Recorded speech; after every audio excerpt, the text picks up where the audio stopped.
Hi everyone, thank you so much for joining us. I'm so happy to have TJ Klune here to talk with me.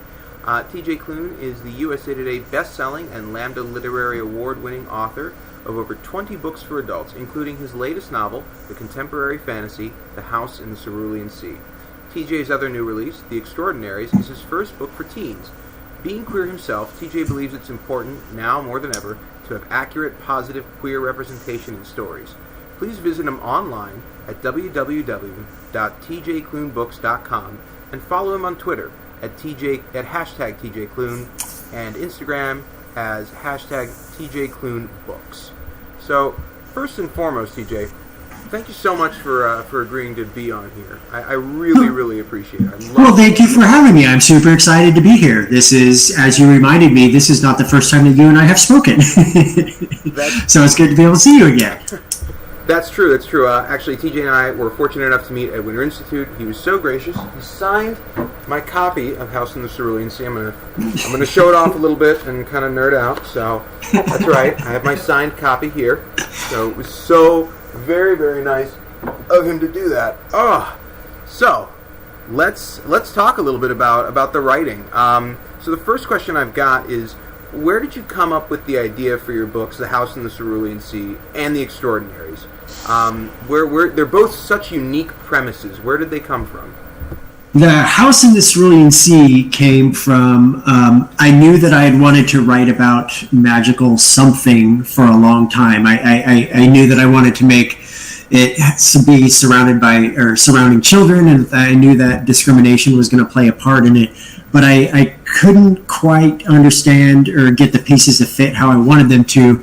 So I kind of shoved it aside for a little bit. I have this notebook that I keep. I write down little story ideas, little 1 or 2 line sentences just to remember something so I don't get it, because I get them a lot. Like this notebook I have is filled with probably good 200 pages that I filled up and all just with random fragments of story ideas. But this one, I couldn't get it out of my head. And so when you get a story idea like that, it kind of sticks with you and you're thinking about it more and more. So since I knew that it was going to have to do with orphanages, I decided to start researching orphanages just because I wanted to get a better idea of what I'd be looking at. And I came across, and I go on Wikipedia. Wikipedia is my favorite website in the entire world. I can spend hours and hours and hours on Wikipedia just looking through all the different kinds of articles. And it was through one of these Wikipedia sessions that I came across something known as the 60 Scoop. And the 60 Scoop it began in the 50s and went through the 80s in Canada. And what it was the government took Indigenous children from their homes and placed them into orphanages, government-sanctioned facilities, with the plan in mind, as it were, to adopt the children out to white middle-class families in Europe and Canada and the United States.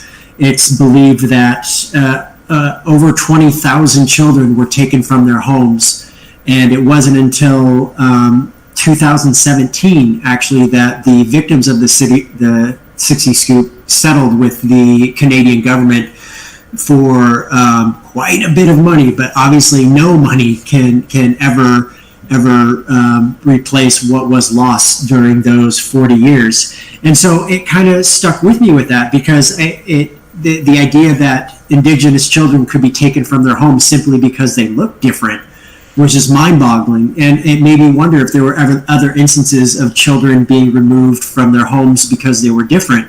And turns out it happened all over the world. The United States, it happened all over Europe, it happened all over Asia, and it was mind-boggling that such a thing could happen again. And so I used that as the impetus and the jumping off point, and it became weirdly prescient after I finished writing the book, because I finished it in the beginning of 2018, and then in the summer of 2018, news came out about families at our southern border being separated and put into government-sanctioned facilities.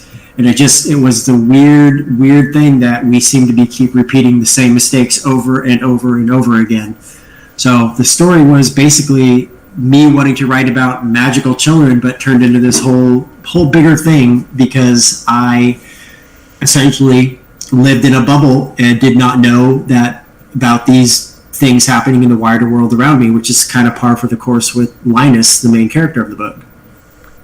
And it's interesting that you bring up Linus. So, what's so interesting about him to me is, on the surface, he has so many things that set him up to potentially be a really unlikable character.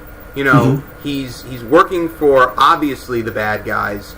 He's doing a job that is, in the best case scenario, he doesn't tear people apart that care about each other. But it's a rough gig, and yet he's so full of heart, and there's so much depth and warmth. And by the way, I'm seeing in the comments there are a number of people who just started it, so I'm going to try and keep this spoiler free. I will do my best. Okay.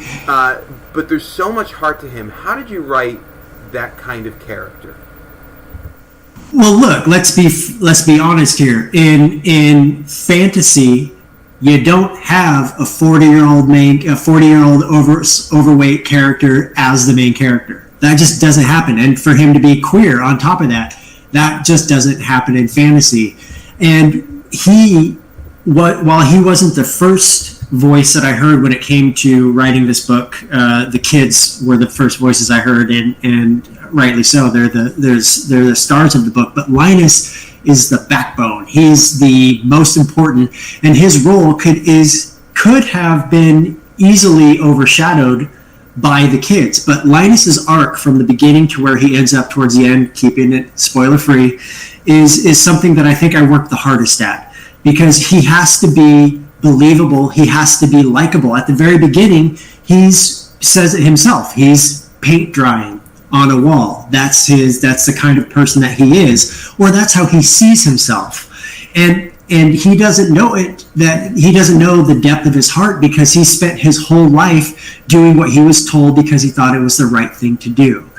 And having him living in a gray world where it always rained, and he was stuck to his routine. He went to work, he worked his butt off, and he came home to his cat, he ate dinner, listened to music, and then he goes to bed, and the very next day he starts it all over again. His idea of fun in the book is reading the rules and regulations, the mandate set forth by the department in charge of magical youth, the big, huge, like 900-page tome that basically is the government saying how the children should be handled. And it was always meant, his character arc, at least towards the beginning, was always meant to mirror, or at least be an homage to The Wizard of Oz.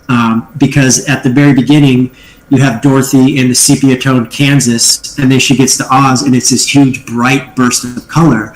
And that's what I wanted to do with Linus. I wanted him to be gray and drab and boring, and then he gets to the island, and he sees real color for the first time.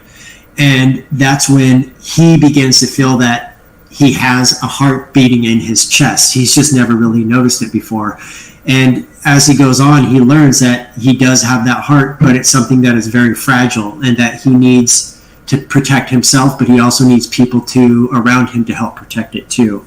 And there's just something, I mean, obviously I'm biased, I'm the damn author, but there's just something so lovely about him as a character, because again, we don't see characters like him being able to take center stage in fiction, especially fiction that could technically be said to be partially geared towards a younger audience. I mean, this book is for everyone, but if you look at YA, I mean, you're not going to find 40-year-old white male overweight protagonists as the lead characters, and that's something you don't even really see in fantasy. And then to make them queer on top of that is just, to me, it's icing on the cake. But I don't know. I love the children. I love every character in this book, but Linus is just something special to me, because he is an everyman, but at the same time, it's like Lucy says at one point, there's magic in the ordinary, and that could be Linus to a T.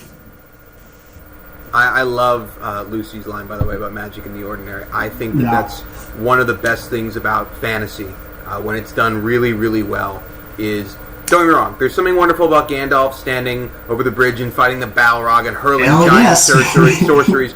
but there's also something really beautiful in the human moments where Gandalf is telling Frodo, look, be kind, be forgiving. We shouldn't just kill someone we don't agree with. We should be good.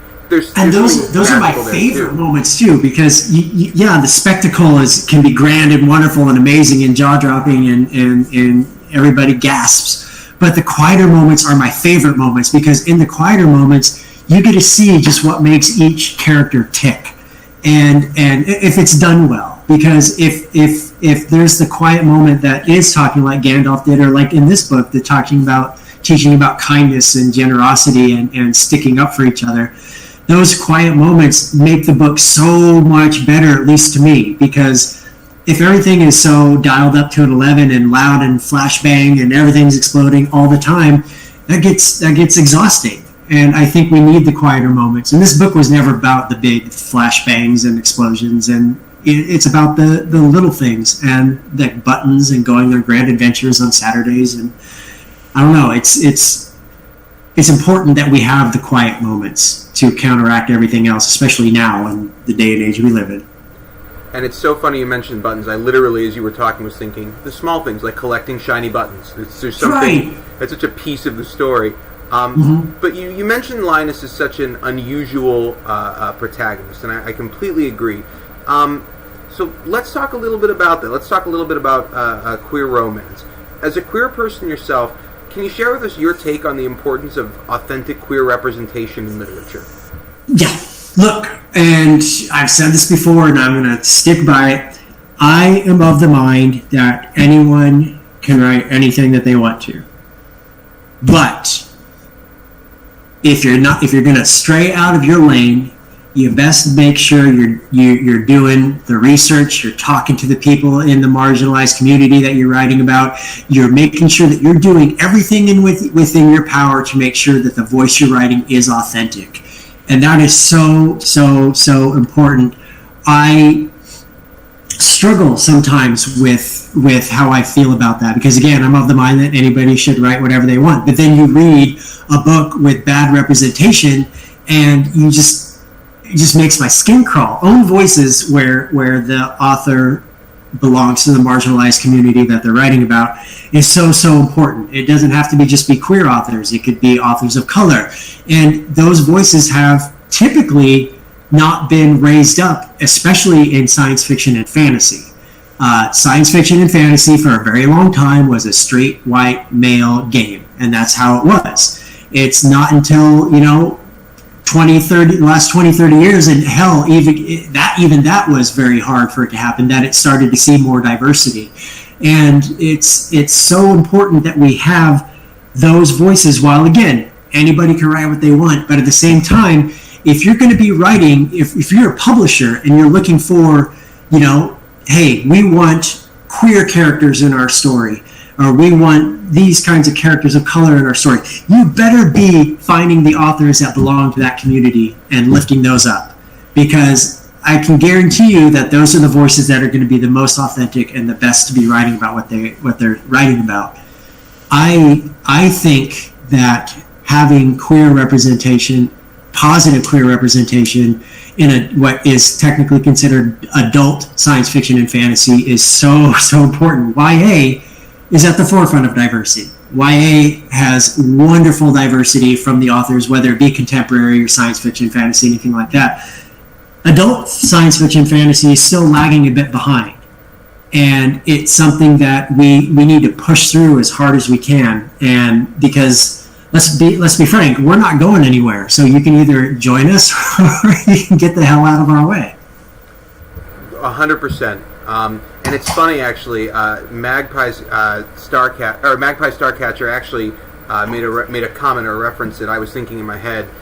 There's a subreddit called Men Writing Women, and it's just filled with examples of someone who clearly was not in touch with the person they were trying to write. Oh yeah, because I think I've seen like screen caps of there's somebody made fun of it and was talking like a man describing a woman character where she breasted boobily down the stairs.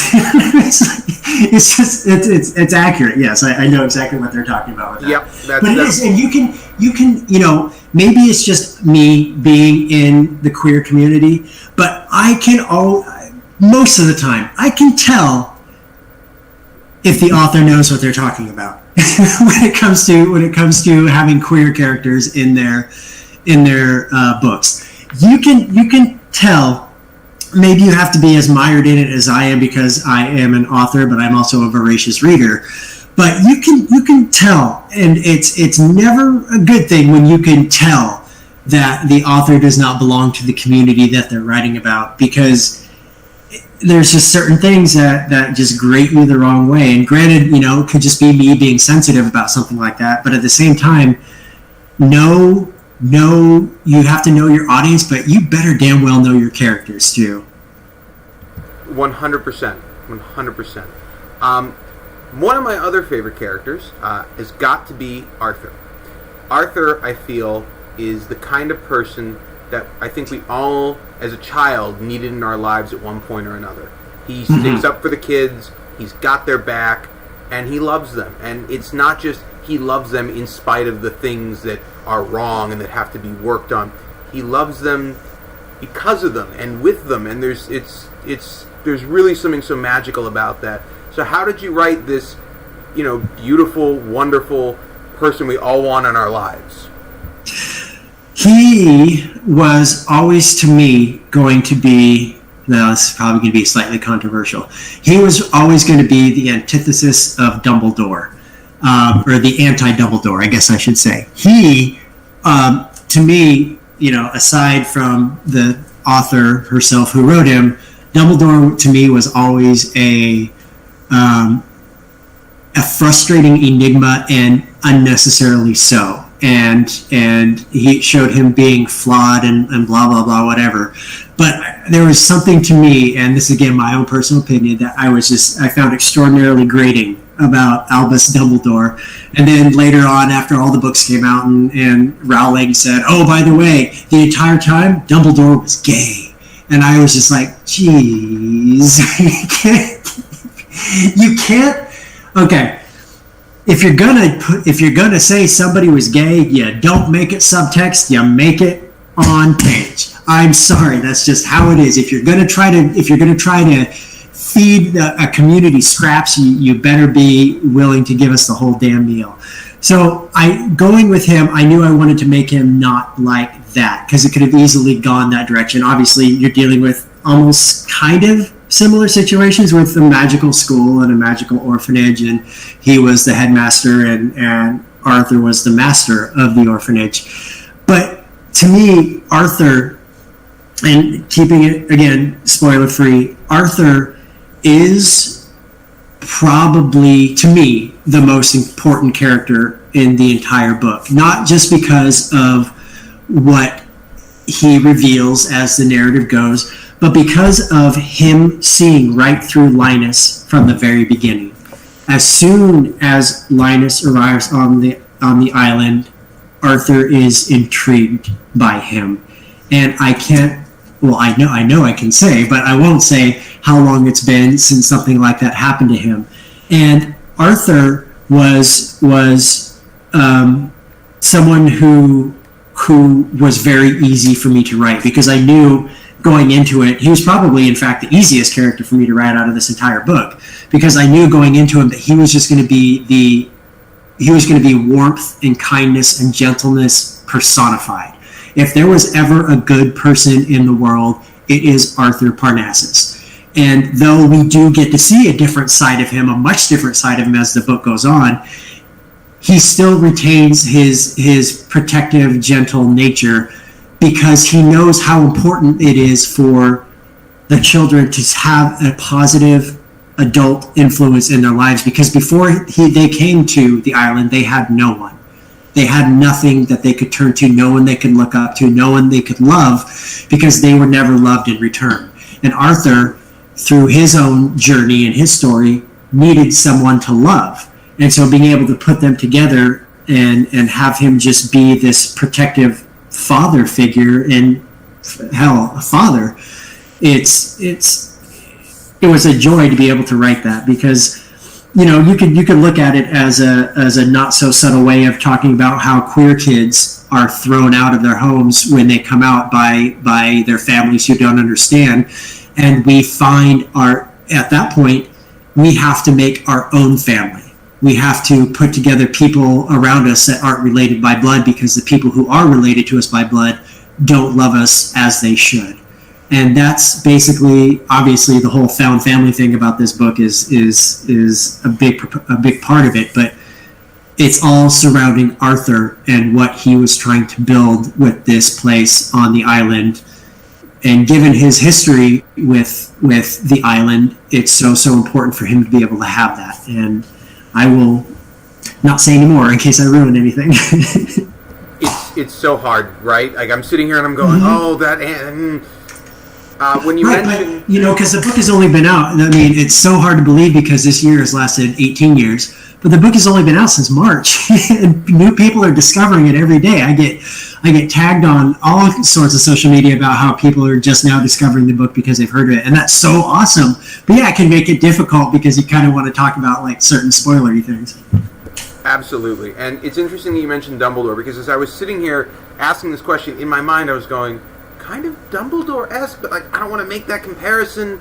Yeah, because because we don't need that anymore, because the author has made herself known and shown her whole ass. But I distinctly remember thinking he's going to be in a similar position as Dumbledore, but he cannot be like Dumbledore. He cannot. And even without getting into the spoilery bits, when you learn more about Arthur, I remember reading at the time and thinking, this is done so much more, it feels much more real than when you learn the dark, twisted secrets of Dumbledore in the books themselves. Not, right. It felt more real and honest, so I loved that. Yeah, no offense to, and I'm not meaning any offense to anybody who loves those books. That's totally great. You can love that character for all he's worth and everything like that. I have issues with the author that color my thoughts on those books and the movies and all of that. But yeah, it was. I can see the comparison, but I tried my damnedest to take it in another direction, because while imitation is, I guess, the sincerest form of flattery, it's not something that I was looking forward to doing with Arthur as a whole character. For sure. So we've talked about Linus. We've talked about Arthur.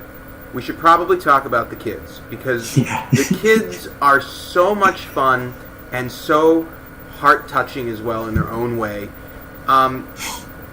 You wrote them so well. They felt like real kids. They had that combination of innocence and mischief and prankishness. When Linus first comes to the house, and he, again, without spoiling, when Linus first gets there, he meets the kids, and they introduce themselves to him creatively, let's call it. One by one, he gets to meet each of the kids, yeah. And it felt very real. These felt like actual kids. How did you do that? What were you tapping into there? Here's the weird thing, and again, no offense to anybody watching, I am not a fan of children. It's just not. Some people are like, oh, I have the call to be a parent. And I'm like, oh, well, I have the call to sleeping in and being selfish. That's totally me. But what I love about writing kid characters, because these weren't my first. My very first book had a young kid as one of the major characters, and he proved himself to be quite a voice that many people still cling to. But that was one kid. Here I am going, and I had decided at the very beginning there was going to be 6. I don't know why. It just sounded like a nice, even, round number. But at the same time, when you're first starting a book like this, and you're having to write this entire cast of characters, it can be kind of worrisome, because you have to make each of them unique. To me, the mark of a good story, or the mark of a good character voice, is if you know who's talking. If they removed all the dialogue tags, like Lucy said, or Talia said, Fee, Linus, whoever said, you'd still be able to know who was speaking. And that is so important to me, because a character's voice has to be authentic, because if it's not authentic, if one pratfall or one trap that people can fall into is making kids too precocious. Even in a fantasy book, if a kid is too precocious, it can kind of, you can kind of wink it away and say, oh, it's because of their magic and their fantasy. But at the same time, if they don't sound like kids, then you don't really believe that they're kids. So I spent probably the longest time with any of the characters was with the 6 children, refining each of their voices to make sure that they sounded right. Because, again, there's 6 of them. One, the wyvern named Theodore, doesn't talk. He doesn't speak like all the other characters do, but he has his own distinct voice. He knows, and they understand him. They interact with him, and it was so important to me to have each of these characters have their own individual personalities, but they still could come together as a cohesive whole, and you'd still be able to tell who was who. Because you don't just want to rely on, oh, Lucy is the Antichrist or Chauncey is an amorphous green blob. You don't want to rely on just those. You want to be able to have something more than that, because that's just window dressing. That's not my favorite part. My favorite part is Lucy having spiders in his brain, or Chauncey wanting to be a bellhop, Fee growing her trees, Theodore with his buttons, Sal wanting to be a writer, and Talia with her garden. That's the important part. It's not about what their magic is. It's about who they are as individuals and what makes them happy. So writing them was tough, but oh so rewarding, because I love how in Lucy's case, how devilish they can be, but also how innocent that they are, even after all that they've been through and all that they've seen. Because by rights, they could be dull-eyed, not speaking, and fearful of everything, but they've come to this one place where they can finally be themselves and finally feel at home, and it's allowed them to blossom. And a large part of that was due to Arthur, but it's a large part of that is also due to the resiliency of children. I really loved how it's throughout the whole book. It is the little things. It's those things that are so important. It's not that Lucy is the Antichrist and that's what we're going to focus on. And oh my God, think of the power. It's the person. It's the person behind the power. Right. I think you do a spectacular job with that. Well, thank you. And that's kind of the whole point of the book, is to look beyond what is on the surface. I mean, when you have the discrimination that they face is because of the fact that people fear what they don't understand. And that's how it is in the real world. People fear what they don't understand, and therefore it's something that needs to be taken care of. It's something that needs to be looked down upon. People turn their nose up at it. And I mean, it's a not so subtle allegory for how discrimination, racism, homophobia, misogyny, bigotry works in the real world. But it's weird to think that, oh, we don't like this person because he's the Antichrist. Well, you know what? People don't like the fact that I'm gay.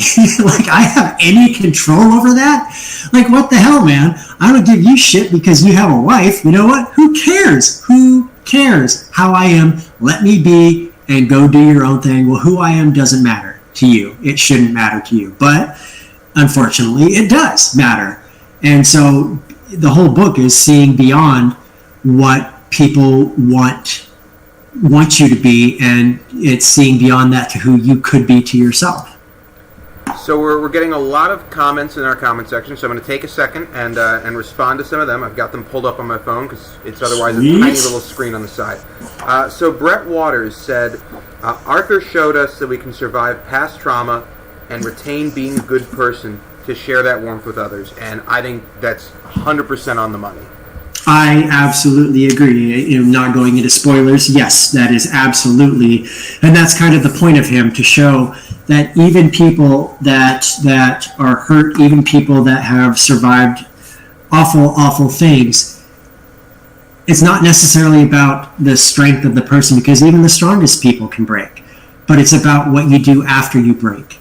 And that matters the most, at least to me, because everybody's allowed to break at some point. Everybody's allowed to falter. Everybody's allowed to stumble and fall. But if you can breathe, you can still take a next step. And if you can take that next step, you can pick yourself up and do that. And that is Arthur through and through. This next one is also from Brett Waters. They say, I love that Lucy still had dish duty.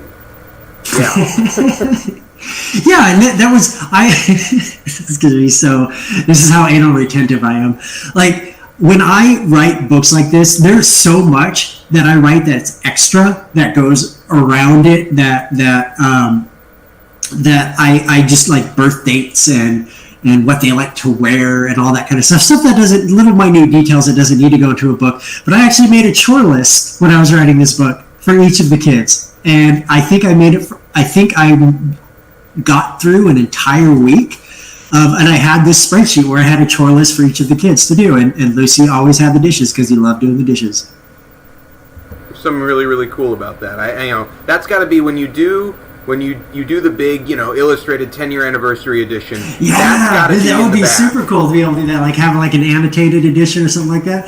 Or hell, maybe one day if it ever gets adapted into like a movie or TV show or something like that, they could have like those, like my little spreadsheet sitting on the background, like on the kitchen fridge or something like that. That would be freaking awesome. Yeah. So we've talked about the kids, we've talked about Linus, we've talked about Arthur. We're all feeling good. So we should probably talk about the villains now and just bring it down a little bit. But you did tee me up really well for it, so it's not all my fault. Extremely upper management, and you and I talked a little bit about this before. We went on here, but extremely upper management is sinister and relatable and the best kind of bad guys because they're very real feeling. I don't think most of the bad guys in the world wake up in the morning and go, "Today I will commit evil." It seems to stem from this. Because they just do it in their everyday lives and don't know that it's evil or don't think that it's evil. Exactly. It seems to almost sort of stem from something that is possibly, could be good or bad. There are magical children in the world. We need to make sure that they're protected and they're taken care of. The goal is for people like Arthur and Linus to watch over these kids.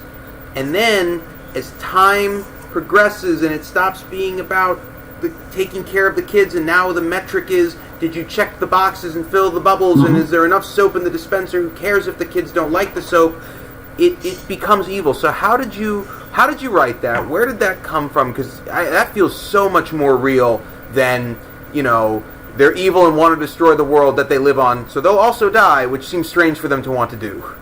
Right, and look, even with the ridiculous name of extremely upper management, if anybody has ever worked in almost any kind of job, the types of people that get turned into extremely upper management. Those kinds of people. They are the people that get up every day and they don't necessarily think about right or wrong. They just think about what I have to do to make it better for myself, or what am I going to do? Like, look, it's basically the government. It's how it is. It's a not so subtle jab at the government, especially with the mandates that get passed down of see something, say something, the mantra that's repeated throughout the flyers on the posters, or the flyers and posters that are all throughout the book, about the basic, what basically is propaganda.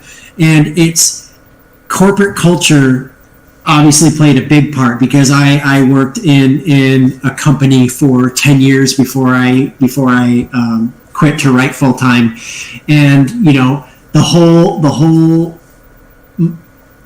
I always heard, okay, well, what you've been in this job, you've been in this position for a year now. We need to start thinking about advancement. You need to start thinking about climbing the corporate ladder. You need to start thinking about what you want to do with your future. When I was just sitting there thinking, I don't want to do any of this. I'm only before I want to be here.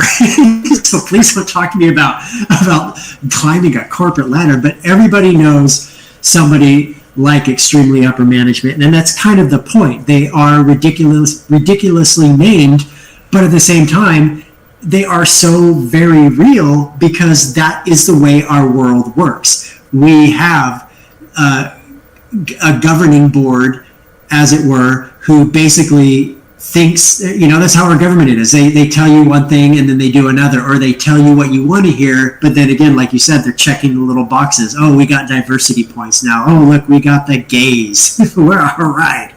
And it's what it is. It's why I find It's why I get so jaded by Pride Month when all the big companies come out with all their Pride merchandise. I'm like, oh, cool, you care about me for June. What about July? Do you care about me then? Oh, no, you changed your avatar on your profile. Oh, now it's not rainbow anymore. I guess you forgot about the gays. It's the corporate culture is just, to me, it's ridiculous. It needs to be mocked. But there is evil in it. There is evil in it, and extremely upper management is that evil, but it's not the evil of diabolical wanting to take over the world. It's the evil of complacency. It's the evil of pushing an agenda. It's the evil of promoting propaganda to get what you want to make, here is a happy white family. Look at us. We're all so happy on this poster. And here's an evil brown family. We don't look at that. It's just, that's how our world is. And that is how corporate culture is. And it's ridiculous. It's upsetting. It's offensive. But that's how it's been for a very long time. And that's how it's probably going to continue to be. I don't mean to be so cynical about it, but I mean, my God, if it hasn't changed after this long, then I don't know if it'll ever change. And extremely upper management was my way of skewering that. And I think you did a spectacular job with it. It absolutely reads that way. It was very, Terry Pratchett-like, Douglas Adams-like in sort of its tone and satire. I think it really hit the mark. Right, because again, if there was to be a villain aside from bigotry in the House of the Cerulean Sea, it would be extremely upper management, and it's not even the fact that they're evil people; they just have evil ideals, and it's not even about the fact that they don't have these big plans to take over the world, but they're basically government drones. They're the people in charge who make decisions for the rest of us, and it's just ticking boxes. That's all it is. So I have a question here from someone in the live stream. Oscar RDZ wanted to ask if you had any thoughts about making the kids suffer more because you had everything to do it, and it's something you often do in your other books, cough, cough, Green Creek. So why not here? Because I felt that would be crossing the line. In this case, these kids all went through something. Most of it happens off page. You get hints, and with Sal, you get more hints about what he went through, more than a little hint. But there was never ever a time that I thought about making it worse for them, because it was the book. This book isn't about the worst parts of us. This book is about the better parts of us. This book is about kindness. This book is about healing. So if, say, all of a sudden extremely upper management came to the island and kidnapped Lucy or something like that, I felt that like that would have taken away from the heart of the story. Because this wasn't a book with a huge plot that was full of excitement and action and adventure. It was a quiet book, almost slice of life, and that's kind of the point. And to make it into something where the kids would go through further trauma just felt gross to me here.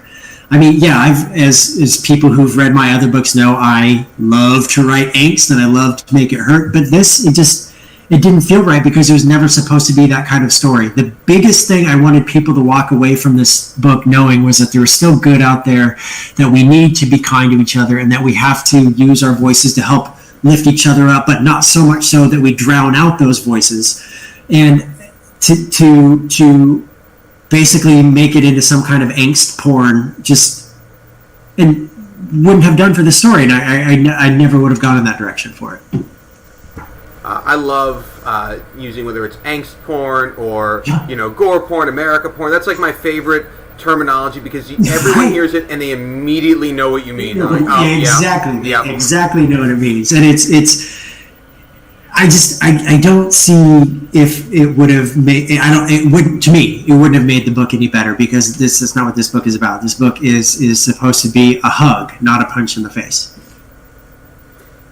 So we're getting a couple more comments. One from Emily McDonald. This is a book I cannot wait to read to my first grade class. I know they will love these kids and the story. And then sort of what you were going along with what you were just saying. Kayla Bermio writes, I went into this book ready to cry and ended it breathing a sigh of relief and utter content. So I think you completely hit the mark. Well, see, that's what I wanted. I wanted, when you got to the last page of this book, when you read those final lines, I wanted you to be able to close this book and hug it and then just sigh happily. Because, man, first and foremost, we don't get a whole lot of gentle fantasy, science fiction fantasy, not like we used to, not like in the 70s and 80s and with like Diana Wynne Jones, and we don't get to see that a whole lot. Everything is like grimdark, and before people watching, people that know me start saying, yes, I have a book coming out in like 2 months that is very dark and angsty and blah, blah, blah. Shut up, we're not there. We're talking about this one. It's so, I want happiness. I didn't know that when in 2018, when I wrote this book, because when I wrote this book in 2018, I wanted to write things were shitty then. Things were crappy, things sucked. And I wanted to put something good out there. How was I supposed to know that in 2020, when this book came out, the world would be on fire? Jesus Christ. It's just terrible. And though I wish the world was in a much different place than it is right now, I don't think that this book could have come out at a better time, because it gave people a reason to feel good. It gave, at least for a little while, it gave people a reason to feel happy. And that's so important, because we're stuck in a freaking garbage disposal right now, man. It's gross outside. Oh, I completely agree with you. There's a running joke about, when 2016 we're all like, oh God, thank God it's over. Well, now we can move on. Then 2017, we just keep saying that. We keep going. Just let's get through the year, and maybe next year will be better. And then next year somehow has murder hornets. And we're like, right. Oh, and then I just saw randomly something, and a couple of days ago I was online, and I was like, oh man, I'm scrolling through Twitter, and it's just one of those things where you're kind of like not really doing anything. You're scrolling through Twitter, and then I get to like a CNN article that says astronomers say huge asteroid will pass by Earth the day before election, and I was like, oh Jesus, of course it will, and it's gonna hit us, and it'll all be over, and it's just. And that's at that point I decided I'd had enough internet for the day. When you just start like one thing after another, man. When you start rooting for the asteroid, that's the time to turn off Twitter. Yes, and if you're like, okay, you know what? A destructive wave of fire, I would welcome that right about now. Absolutely, yeah. I'm on board. You're like, it's quick. I know what's coming. Right, exactly. I would know the end date rather than, am I going to die by zombie flu, or is it going to be the murder hornets? No, a wave of fire that is on schedule is fine. Well, see, even we were trying to talk about villains, and you still managed to bring us up. Yeah. So I got a couple more questions about the House in the Cerulean Sea, and then I want to talk a little bit, real quick, over my other shoulder. There we go. About the Extraordinaries. Yeah. So Lucy, this is not me spoiling. Somebody, I'm not going to name names, somebody other than me mentioned that Lucy might be the Antichrist. And what was that like? To decide what was that? How was that decision process made? Oh, he was the first one I decided that was going to be on this book, because I wanted an extreme, because I had a vague idea of a troll or a gnome. I had a vague idea of some kind of like Selkie or dragon kind of character, and I had a vague outline of Chauncey, who's kind of already a vague outline in physical appearance, but Lucy. He was going to be the Antichrist. And as a matter of fact, in that little notebook that I write down story ideas, I posted a picture of this section on Instagram, I think last month. It said Supernatural Orphanage, 6-year-old Antichrist, and then in quotation marks, apparently I thought maybe I could name him AC for Antichrist. But he was always right in the forefront, because I wanted that extreme. I wanted people reading this book to say, oh, these people... Why are these people so bigoted? Why are they being so dumb? Oh, wait, he's the Antichrist. Okay, is that something to be fearful of? Is that something to be scary of? And then when you first meet Lucy, when Linus gets to the island, Lucy, as Talia says, is a drama queen. So he puts on this big spectacle and says, I am the night, I am the fire, I am whatever. And he is such a study in contrast, because yes, he is the Antichrist. Yes, he is this terrifying thing that that people have been telling stories about for thousands of years is this dark biblical figure who's going to bring death and destruction to us all. And I wondered what it would be like if he was 6 years old and a child. Is he going to have death and destruction on his mind? Turns out, yes, he does, but not in the way that people think. He has spiders in his brain. The point is, yes, he is the Antichrist, but he is still 6 years old. And he was the reason I wanted to talk about nature versus nurture in this book. Does it really matter where you come from as long as you be the best person that you can be? You could come from the worst possible background, but if you find a place where you belong and you can find a place to fit in, you can find a place to be yourself, then that where you came from, that awful thing that you came from, doesn't have to define who you become. And that was always going to be the point of Lucy as a character. And just the fact that he turned out to be a 6-year-old drama queen was just icing on the cake. Yeah, when Linus is making his first report and he mentions how Lucy keeps inviting him to come in and see his room, and Linus keeps politely declining. He doesn't know what's going to be in there, right? Yeah. Right, and then, and if I had just come to this place and the 6-year-old Antichrist had invited me into his room, I would probably hesitate as well. That's prudent. That's the prudent thing to do. Yes, I think it would be. So, at its... Oh, we have a question. So sorry. From Janice B. Was there any significance to the names Lucy and Linus?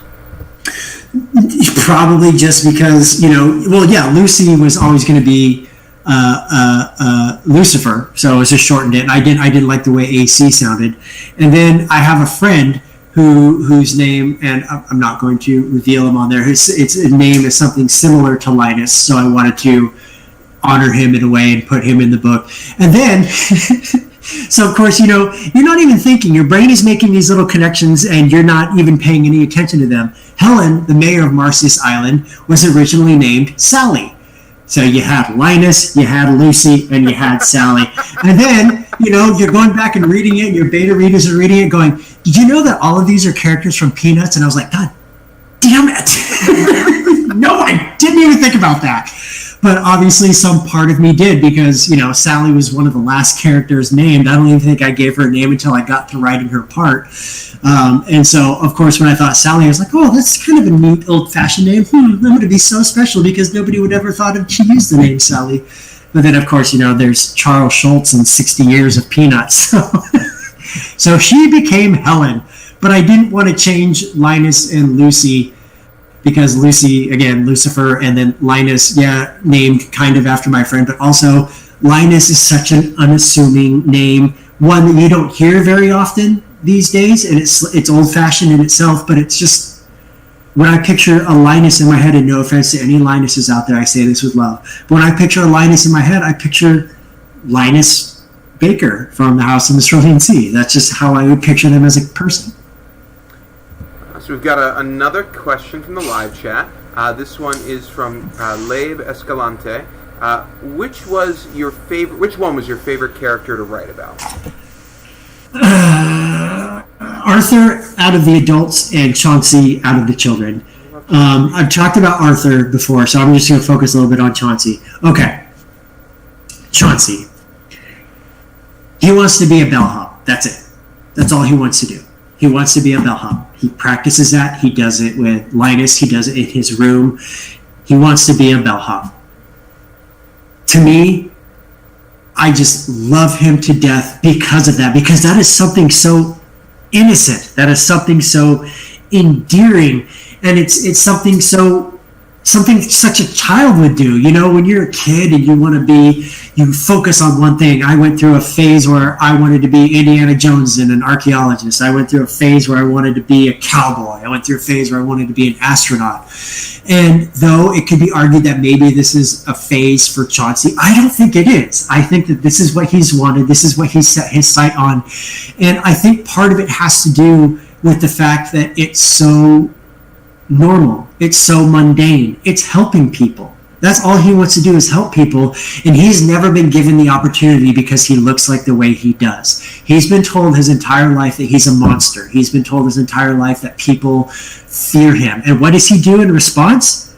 something dark, something evil, something mean. No, he wants to help people at hotels with their luggage and get tipped for it. It's not even about making the money. It's just the act of helping somebody with their bags, and in exchange you get paid. It's the act of it. And there's just something so startlingly innocent about that I just adore him. I adore that character, and that hasn't changed. Even when I first started writing him, all the way till today, now, he has still remained my favorite character. Oh, I was going to say, the Bellhop, that whole opening piece where we meet Chauncey and he and Linus had their interaction is so wonderful. And when I was talking about how well you wrote Chill, it's that scene that comes to my mind. That's such a little kid thing to do. They latch on to something and they go, yeah, this is my thing. And you play along with it. You're like, oh, okay, yeah, I guess. Those of you who have children probably know how they act, or even if you can remember being that age, you know that's probably how you acted. You do find the one thing that makes you happy, and maybe it only makes you happy for a day, or maybe it makes you happy forever. But when you find that one thing that makes you happy, you want to hold on to it with everything that you have, and that is who Chauncey is. He holds on to that with everything he has, because he sees it as something that is just so lovely to him. Completely. All right, so I feel very bad because my Hebrew is not what it once was. Believe it or not, I actually could read Hebrew at one point. I really can't anymore, and also my eyes aren't great. So there is a question from someone. I'm very sorry. The question is, are you planning on a sequel for this book? I know. It's a dangerous one, right? Sons of bitches. You try. I think I know who asked that question too. Y'all trying to trap me. You're all trying to trap me with this. Look, The House in the Cerulean Sea was a lightning in the bottle kind of story for me. It didn't resolve everything at the end, because that's not how life works. It doesn't tie everything up in a nice, neat little bow. Let's hear that word one more time. If I were to ever consider writing a sequel to The House in the Cerulean Sea, I'd have to have an idea that rivals the first. And I don't have that yet. I don't know if I will. Because I would want it to not just be, because when something is successful and popular, thank you very much for that. I really, truly appreciate that. And people maybe sometimes want to capitalize on that success, and when they do, they retread the same ground over again. And I never want to do that, because I think that'll dilute the characters. And, honestly, I can already picture, like, an enterprising reader, like, cutting and pasting this section of this video like 2 years from now when I announce the sequel to The House in the Cerulean Sea. So don't use this against me. But I would have to have a story that would rival the first and not be a retread of the first for me to consider that. And I just don't have that now, and I don't know if I will, maybe. But who knows? And just so you know, TJ, I'm sure that the headline on Twitter tomorrow is going to be, author TJ Klune confirms there will be a sequel and says it will be better than the first. Guarantees you wouldn't write it otherwise. No, I know. Like, and let's be honest here. I revealed my next book earlier this month. My next book out with Tor, the follow-up to House in the Cerulean Sea, and we use the same cover artist, but it's completely different. It has nothing to do with it. But either A is because of the way I worded it, saying here's my follow-up book after The House in the Cerulean Sea, people latched onto the idea that, he's written a sequel, and so I had to go through, say, no, this is not a damn sequel. If I had written a sequel, y'all would have heard me blab about it long before this moment. I appreciate people wanting to spend more time with these characters, and I would love to be able to do that too, but I don't want to take the chance of writing a mediocre story. And if I said, yes, I'm going to write a sequel, and then I couldn't find the right story for it, or it just came out mediocre, I would feel like I was letting myself down, the characters down, my readers down, and the first book down. Because if people read the first book and they loved it, and then they read the sequel and be like, this is just kind of more of the same, that might, it might burn what love you had for the first book. And I want to be careful with what I decide to do with that. I'd have to have an epic story in mind to be able to do that. I completely get it. All right, so we're going to do one last question. Well, maybe two, because we're getting a lot of questions in the live feed, and I sort of made a little bit of a boo-boo. The last event that we did, as I said with TJ, it's about 45 minutes, maybe a little longer, maybe a little less. They were with me for 2 hours, and TJ's now been with me for almost an hour. So I'm gonna focus on what people are asking here on the live stream, and I will get to my questions at the end if we can, because I'm not gonna keep you for 2 hours. I won't do it. That's my promise. There was beer involved last time. We were drinking together. That's not on me. All right. So, Skeever Apfelbaum asks, "Is now the right time to ask if ducks are canon?" Oh my God, no! You're fired. That's my Facebook group, the Klunatics. That's words that we are not allowed to say because people get. It's a long story. Okay. Should have done that. Shouldn't have done that, Skeever. Sounds like someone's getting a talking to later. All right. Allison Perez wants to know, will you write another book that is all happiness? We definitely need it. Yes-ish, kind of. So, The Extraordinaries. This book is all happiness. Transition. This book, transition. This book is happiness. This book is ridiculous. This book is fun. This book is exciting. And it has bigger explosion moments, but it's a comic book, superhero, queer, fan fiction kind of a book. So it does have that. The House in the Cerulean Sea, though, is the beginning of what I call, and keep in mind, again, there are no sequels, but it's the beginning of what I call my unofficial kindness trilogy. Under the Whispering Door, which is my next book out from Tor in 2021, is the continuation of themes, not story, themes that I started in House in the Cerulean Sea, but explore in greater detail. And it's not all happiness, not all completely fluff and happiness, because Under the Whispering Door deals with the concept of comedy through grief and the fact that it's a comedy about ghosts in a tea shop. But while The House in the Cerulean Sea was about being kind to others, Under the Whispering Door is about being kind to yourself.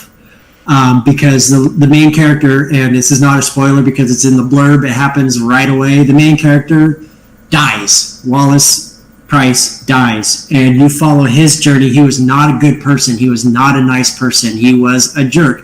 Essentially, he was he could if his book was set in the world of House in the Cerulean Sea, he might have been a candidate for extremely upper management. But his story is about being kind to yourself, and if it's possible to, instead of grieve over others who are lost, what if you were the one who's lost, and can you grieve for yourself? But it's not all heaviness. It is happiness. It is hope. It is kindness. It is about learning to love yourself and learning to love others and accepting and appreciating others for who they are and not what they can do for you.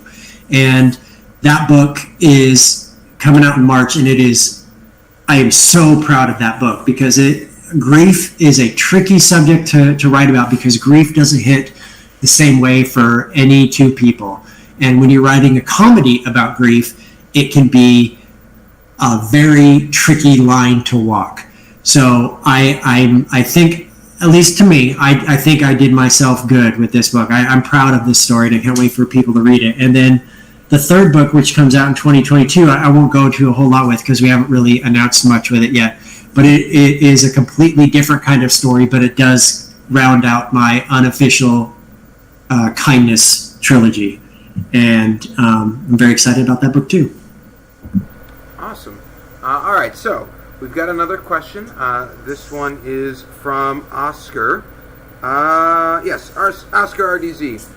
And this can apply to both books, which is why I'm asking this one. Mm-hmm. How do you manage to give everyone a certain personality that characterizes them, not just in this book, but in all of your books? Every character is just really easy to recognize. I think that's impressive. Well, Thank you. Let's talk about the Extraordinaries. In the Extraordinaries, you have Nick Bell, who's a 16-year-old lead character who has ADHD. He's neurodiverse, and you could probably tell by the way I move and talk so fast that I'm the same. I have ADHD and I'm neurodiverse. And so writing his character was easy because I know how I act, I know how I talk. I have that own voices representation that we talked about earlier with Nick. But when you're making characters like Nick, who are these big, vibrant, dynamic characters who leap from the page, you want to make sure that the other characters that are alongside them don't get buried in Nickness. I guess is the best way to say it. But so character, to me, I put character above plot. Because yes, plots are good, plots are fun, and you can, especially when you can plan them out and you stick to that plot as you get towards the end of the book. That's awesome when that happens. But nobody's going to give a shit about your plot if they can't relate to the characters, or if the villain is not two-dimensional cutout. They have to be fully fleshed. They have to be fully formed. They have to have motivations. You have to understand their distinct voice. You have to be able to pick them out of a crowd. So I spend more time on character work than I do probably any other aspect of writing a book, because if you can't be with those characters, if you can't fill yourself with those characters, then I have failed as an author.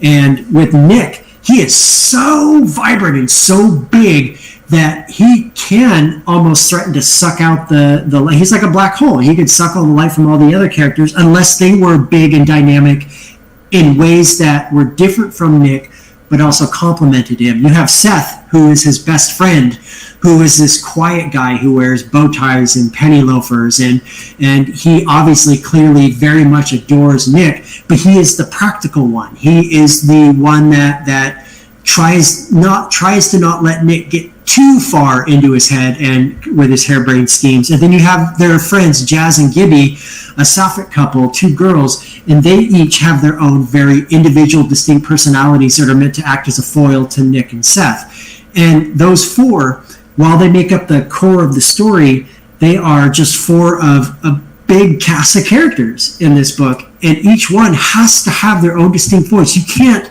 look at, say, the chief of police, Cap, and Nick's dad, and Simon Burke, one of the characters in there, or Owen Burke, and all of these characters in there. You can't look at them and be confused about who is who. When you get to a certain character, when I'm writing, I want to make sure that you know exactly who these characters are right when you first meet them. Yeah, maybe they'll have secrets, maybe they'll hold something back, but maybe one is going to be slimy, or maybe one will be suave, or maybe he'll have this characteristic. In Nick's case, the book opens with him writing his own fan fiction and inserting himself into it. So that gives you a pretty good idea of what the kind of a character Nick is going to be. He's an obsessive fanboy.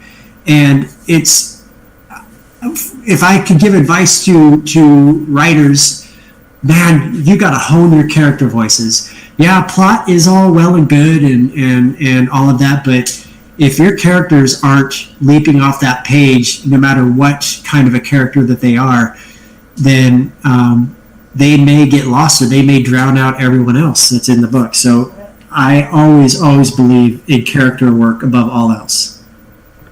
So this question is one of mine. I'm gonna switch back for a second. Don't worry, people in the live chat. I promise you come first. But he teed me up really well for it, so I'm going to take this one. You sort of already answered what inspired you to write a neurodivergent main character in The Extraordinaries. But does the superhero element in the story play a part in highlighting this? I mean, Nick is a fanboy. What is that a piece of it, I guess? Right. Well, it is, because if you look at the ridiculousness of superheroes, they all, most of them, I'll say, hide their identity. They have to hide who they are. And you have that same instance, like for me, being a kid with ADHD and being queer kid with ADHD, it just made me feel so different than everybody else. And when you're that age, you don't want to feel different. You want to feel the same. You don't want to stand out. Standing out's the worst when you're 16 years old, because that makes you different than everybody else. And if you're different than everybody else, you don't think you can relate to them. You think that you don't have relatability.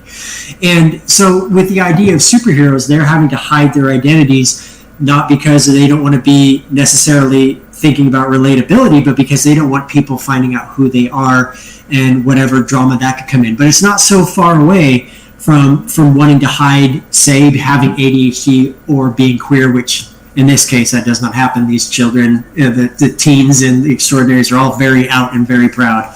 But there is something about superhero culture that is about masking your identity and hiding certain traits of you so people don't see you for the real you.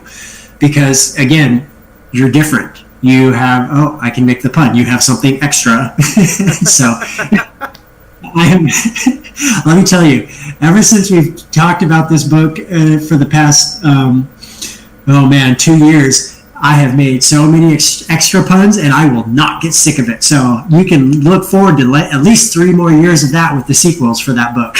So, but yeah, the superhero stuff is just an extreme version of hiding parts of yourself, but it just felt like a natural fit. And the reason it's superheroes at all is because superhero movies don't give us gay characters, so I may as well give every gay thing I possibly could in the world of superheroes in this book. 100%. And by the way, I'm not convinced that you actually don't somehow see my screen, because you managed to answer like 2 other questions I had there. So well done. It was well done. So because of that, I'll switch back to the live chat. I'm going to tell everyone right now, think of a couple of questions you want to, or think of one question you want to ask. It is 8:07 now. At 8:15, we're gonna let TJ go. Otherwise, we run the risk of doing to him what we did to Jonathan L. Howard, and the less said of that, the better. First, before I ask one of these questions, Emily McDonald just wanted to share, as someone with ADHD, it was so incredible reading a story where the main character's brain works the same way. Thank you. Yeah. That is so important, because look, ADHD rep in fiction, for whatever reason, even though it's 2020, it sucks. It is not good. And this, remember what I said earlier about anybody can write anything that they want? Yeah, I still believe that. But my God, when I read somebody writing their characters and they say, this character has ADHD, and it's obvious, they've never talked to somebody with ADHD or researched ADHD or anything like that, it doesn't help. It feeds a stigma that should have been destroyed decades ago, years ago, but it's not. There is still such a damn stigma when it comes to neurodiversity, which is ADHD, ADD, autism, a whole slew of other things. It really bums me out that we can't really point to a lot of good neurodiversity rep.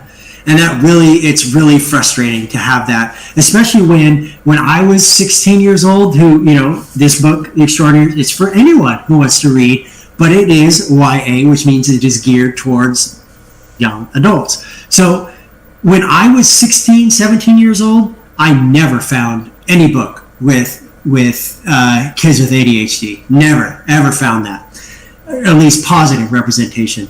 But even as I've gotten older, it is still almost an impossible thing to find, because I just think that people are scared about writing about it, and I don't know why the hell they are, unless, again, they don't know anybody with ADHD, or they aren't really do the research and talk to people with ADHD or find out what it actually entails. Because let's face it, when you hear ADHD, people automatically will focus on the D, disorder, and that's what they think. They think, disordered, so it's kind of blah, blah, blah, blah. And that's not how it is, man. And unfortunately, when you tell someone you have ADHD, that becomes their defining trait of you in their brain. That becomes, he is the person with ADHD.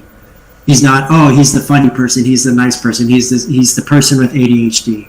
And it's not how we're defined. It's like how my queerness doesn't define me. It's part of me. It's a big part of me, but it's not all I am. My ADHD is part of me. It's a big part of me, but it's not all I am. And so, oh, might have lost you there for 1 second. that is Nick Bell. So it's important that we have that representation now more than ever, because even in 2020, we're still facing ridiculous stigma about what it means. For sure. We've got a bunch of questions coming in, so I'm going to try and riff through these. And I'll try to keep it short, too, because I know I can go on. No, I mean, here's the deal. Personally, selfishly, I'll sit here all night. We can just talk, but I feel like you might have things you'd like to do this evening. So, Shlomit asked a question. The question was, are there one or more characters that are based on you?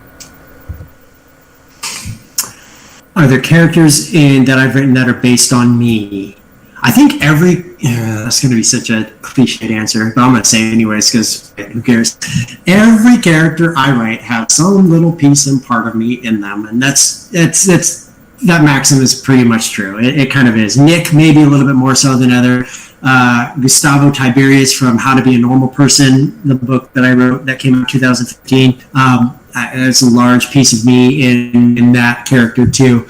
I consciously don't do that, except maybe with Nick Bell from The Extraordinaries, because I knew the type of person I wanted him to be and the type of person I was writing for.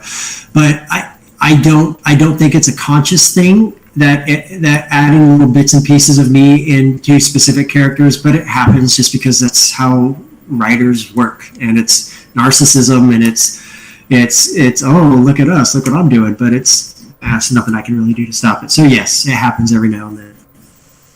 Okay, this next question is from Lynn Schmitz. For new fans of your work, what one other book of yours would you recommend? How to Be a Normal Person, with the character I just talked about, Gustavo Tiberius. To this day, that book came out in 2015.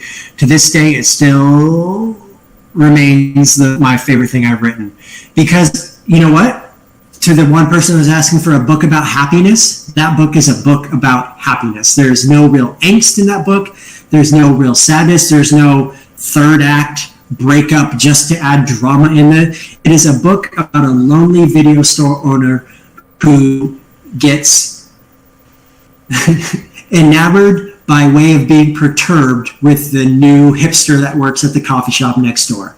And it is a contemporary story, and it is it's how I wanted people to feel at the end of Cerulean, that happy side. That book is my happy side. That book is my happy place. And I love the character of Gustavo Tiberius more than I can ever say. There's just something about him that just makes me so damn happy. So that would be one that I'd recommend. And it has a sequel that follows a secondary character from the first book. And even on top of that, it deals with asexuality and demisexuality, which is still something that is, like ADHD, has a stigma about it. And I think it's important to shine the light on different types of sexuality, whether it be asexuality, bisexuality, pan, demi, all of that. And that book I just love that book so much. So yeah, go read that one. Alrighty, this next one actually is sort of in keeping with what we were just talking about, with How to Be a Normal Person. From Shannon Outlaw. In your book, How to Be a Normal Person, the infamous Alaska joke. Did you make that up or rip it from something?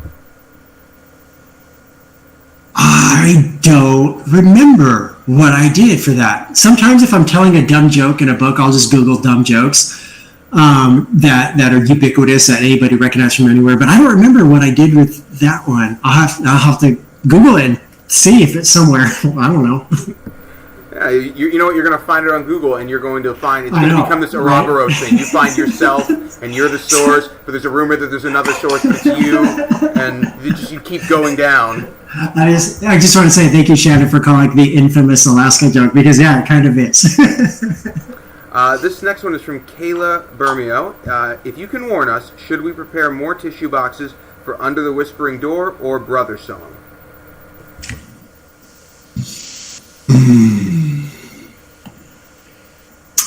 I will tell you what hit me harder, and that is Under the Whispering Door. Not because it is angsty or anything like that, but when you're writing about grief, you get choked up, and you can get choked up. And I won't even spoil it, not even a second, but I will tell you that I don't care how much of a hardened person you are. I don't care if you think you're stoned, if you're the most stoic person in the world. There is one specific scene in Under the Whispering Door that will make you cry, but it'll be from happy tears. And I guarantee that's going to happen. And I can't wait for people to be like, oh, I don't know what TJ's talking about. I haven't, oh God, here it comes. I'm so happy, but I'm crying. So it is, yeah. Brother Song will be angst and angst. But Under the Whispering Door, I will earn those tears from you, and they will be good, happy tears. Well, good. Happy tears are something I think we could all use right now, for sure. Yeah, I think so too. Like people, like honestly, I've heard, like I have. There's kind of like a ranking system for my books on how much they'll make you cry. And I swear to God, I didn't expect people to tell me that they were crying in House in the Cerulean Sea, because I just thought, oh, everybody's going to be so happy. And then people were like, I was sobbing at this part. I was like, oh, was it a good sobbing? So I'm told happy tears are cathartic, man. They are cathartic. Even sad tears that can be cathartic and have a good cry, but happy tears are the best, because when you are so happy that you are just so swelled up and filled with emotion, it just, I don't know, there's just nothing like it in the world. And I like a good happy cry. Sobs of joy. That's what we're going to call that. Sobs of joy. Right. All right. So this next one is from Oscar RDZ. And they say, final question. Sorry if I'm talking too much. Haha. Nope. But did you have any point while writing those books where you had to stop because you didn't like the way the story was going, like in Wolf's Song in parentheses? Yeah. Yeah, because I've talked about that before, how in my Green Creek series in the second book I stopped writing it because it was pissing me off. It wasn't going like I wanted it to. Yeah, that happens in, I won't say in House on the Cerulean Sea. I won't say I stopped writing anything or something pissed me off, but I did reach a point in that book where I had to make a decision. If I was going to make this a slice of life story, or if I was going to make this some kind of like, oh, we have to go rob a bank, or not really that, but just having a big central plot, as opposed to being, I guess, sort of meandering on a mountain path. And it wasn't a hard decision. I think I made the right one. But yeah, you have to stop every now and then and make those big decisions to tell the kind of book that you want to tell. Because let's be frank, let's face it, there were probably some readers that read The House in the Cerulean Sea and were bored by it. It's totally okay. Anybody can have any opinion they want about the book. Because honestly, it's not the type of book with big flashing lights and explosions and blah, blah, blah, even though it has the Antichrist in it. And I'm okay with that. Because there are so many other books out there for you to read that have all of those kinds. I've written books out there like that. My next book that comes out, Brother Song, has been huge moments like that. But this book was never going to be that, and I made my peace with that right away. And I know that some people, when you read like the blurb or the back cover of the book, and you hear, oh, there's going to be 6 dangerous magical children and blah blah and this and this and this. And yes, they are perceived to be dangerous, and yes, there are 6 of them. But it's not about them making these big plans to blow up the world. It's not about these big, gigantic mobs coming and storming the island, even though that there was this, keeping it spoiler free, there was moments where something like that could have happened. But it was never going to be that kind of a story, and I think it's better off for it. So yes, sometimes stories do piss you off and you have to make the big decisions, but you have to go with your gut, because you have to think about what's best for the story, not what your readers are going to want. And I think it's our last question in the live chat. From Jessica Rose, could you tell us a little bit more about Under the Whispering Door? That was my mic, sorry. Under the Whispering Door. I got this from... I was reading A Christmas Carol by Charles Dickens, and I thought, wow, what if instead of Ebenezer Scrooge getting visited by 3 ghosts, what if he had died and instead became the ghost who went to go with alive people? So kind of reverse it. And that's pretty much where the story came from, was I wanted to write a kind of reverse Christmas Carol. And instead of Ebenezer Scrooge, his name is Wallace Price, and he is an attorney in a high-rise, and his name is on the letterhead, and he thinks himself very important. And the opening scene, which was, you can read on Den of Geek because it was, the whole first chapter was posted along with the cover. The whole opening scene is him having a conversation where he's firing one of his employees, and it shows right away, as we were talking about earlier with character voices, it shows right away what kind of a character he is. He's not rude, he's not snarly, he's not aggressively mean, he's very buttoned up, he's very stiff, but he is firing this woman and he needs to get through it because it's the proper thing to do. And then right at the end of that first chapter, again, it's already out there to read, he dies. It's just a twist. All of a sudden, a flip, hard left turn, he's dead. And the whole book at that point becomes his journey, not into realizing he was a jerk, even though that's part of it, but coming into realizing what it means to be kind to yourself, what it means to be a selfless person, and if you can still grieve, even though you're grieving for yourself and the life you lost and the life you no longer have and the life you can no longer have again. And with that, he's taken to Hugo. Hugo is the owner of a tea shop that's set off in the mountains in this little valley surrounded by trees set aside from a little village. And Hugo is the tea shop owner to the village, but he's also the ferryman to souls who are brought to him. Basically, it's his job to help put people to rest. And Wallace is brought to him to be put to rest, but Wallace, being Wallace, does not want to be put to rest. He wants to live. So the book is Wallace finding out how he can live though he's dead. And through that process, he finds himself falling in love with Hugo. What I love about this book is it's the first time I got to tell a love story about 2 people who couldn't touch. Wallace is dead. He's a ghost. Hugo is not. They cannot touch. Touch is so important to building relationships, whether they be romantic, familial, friendship, whatever. It's important. We hug people, we shake their hands, we kiss them, we touch their face and all of that. I wanted to write a love story, where 2 people fall in love, but they cannot touch, and what that would mean and how that would work. And so that's what the book is about. It is about falling in love, and even though you think you can't have the person you're falling in love with, it's about grief, it's about finding yourself, it's about how to become a good person when you are really, really not. And it's also about the book itself. There's conversations with Wallace and Hugo that are meant to mirror therapy sessions almost in a way.